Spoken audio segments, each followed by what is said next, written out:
5ویں number پر ہے وحدانی نظامی زندگی۔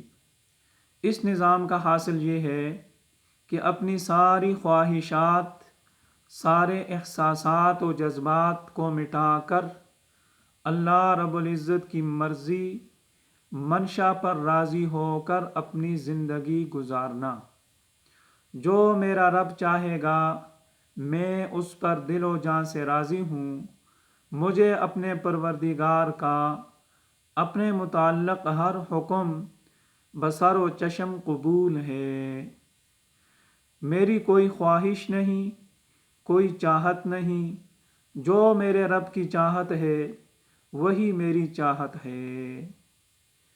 توحید تو یہ ہے کہ خدا حشر میں کہہ دے، توحید تو یہ ہے خدا حشر میں کہہ دے، یہ بندہ دو عالم سے خفا میرے لیے ہے۔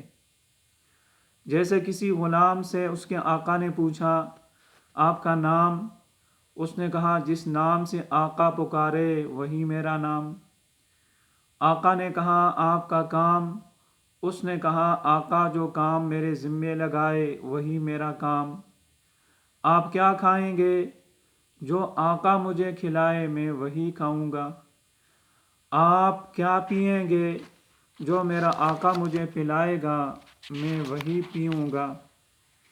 اس طرح اپنے جذبات کو مٹا کر اپنی آرزوؤں کا خون کر دینا، اپنی حسرتوں کو پامال کر دینا اور اللہ رب العزت کے حکم اور ارادے پر راضی ہو کر اپنی زندگی گزارنا۔ اس نظام کے تحت زندگی گزارنے والے وہ 4 باتیں اپنے دل و دماغ میں راسخ کر دیتے ہیں، کن نقش علی الحجر۔ پہلی بات، ازل سے لے کر آج تک۔ اب عام آدمی کیا سمجھے ازل کیا چیز ہوتی ہے؟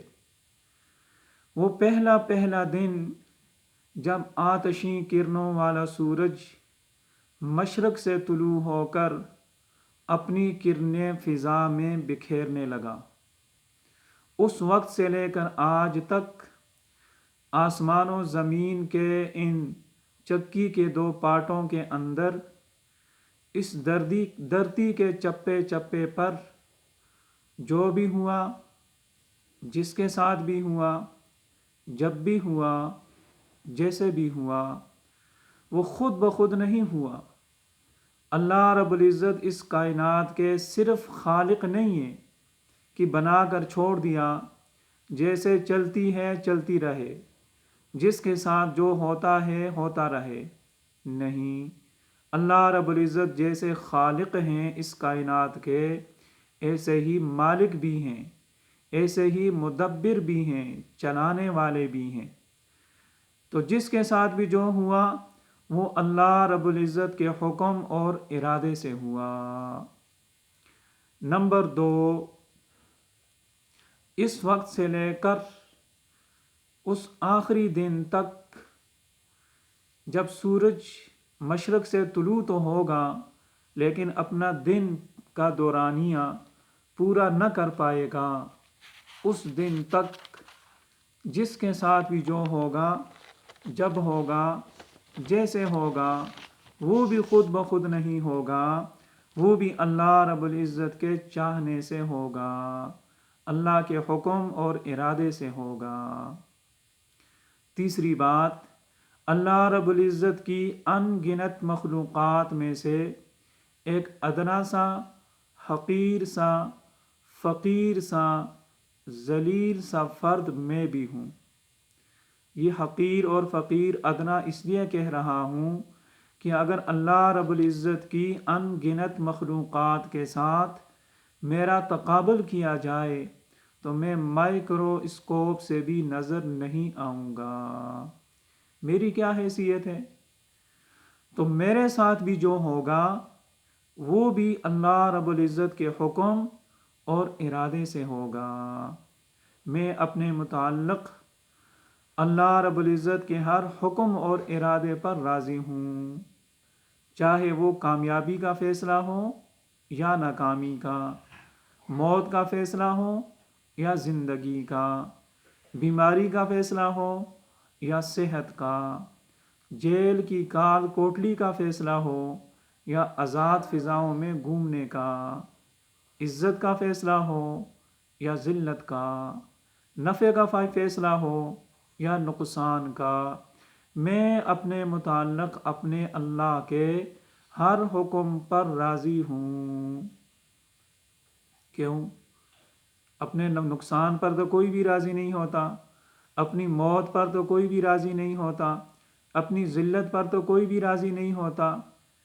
اس لیے راضی ہوں کہ میں نے اللہ کو اپنا رب مانا ہے، اور رب ماننے کا مطلب ہی یہی ہے کہ اس کے ہر فیصلے پر رضامندی کا اظہار کیا جائے۔ من لم یستسلم بقضائی ولم یقنع بعطائی فلیطلب ربا سوائی۔ جو میرے فیصلوں پر راضی نہیں ہے، جو میرے دیے ہوئے رزق پر قناعت نہیں کرتا، اسے چاہیے کہ اپنے لیے کوئی دوسرا رب تلاش کر لے۔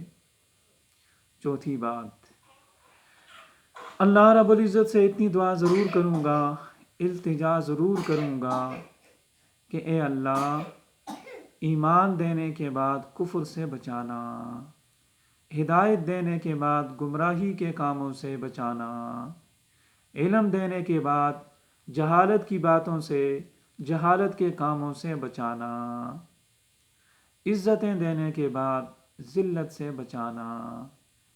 لیکن میری اس دعا کے باوجود پھر بھی ہوگا میرے ساتھ وہی جو اللہ رب العزت چاہے گا۔ قُلْ لَن يُصِيبَنَا إِلَّا مَا كَتَبَ اللَّهُ لَنَا هُوَ مَوْلَانَا۔ اور اسی طرح فرمایا وَأُفَوِّضُ أَمْرِي إِلَى اللَّهِ إِنَّ اللَّهَ بَصِيرٌ بِالْعِبَادِ۔ اور فرمایا ما اصاب من مصیبت الا باذن اللہ۔ اس طرح کی متعدد آیات ہمیں یہی سمجھا رہی ہیں۔ تو یہ پانچواں اور آخری نظام ہے جس کا نام ہے وحدانی نظامی زندگی۔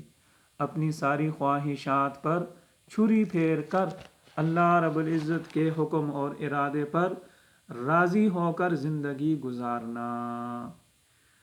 اصل میں زندگی کو انجوائے کرنے والے اور زندگی کا لطف اڑانے والے یہی لوگ ہیں۔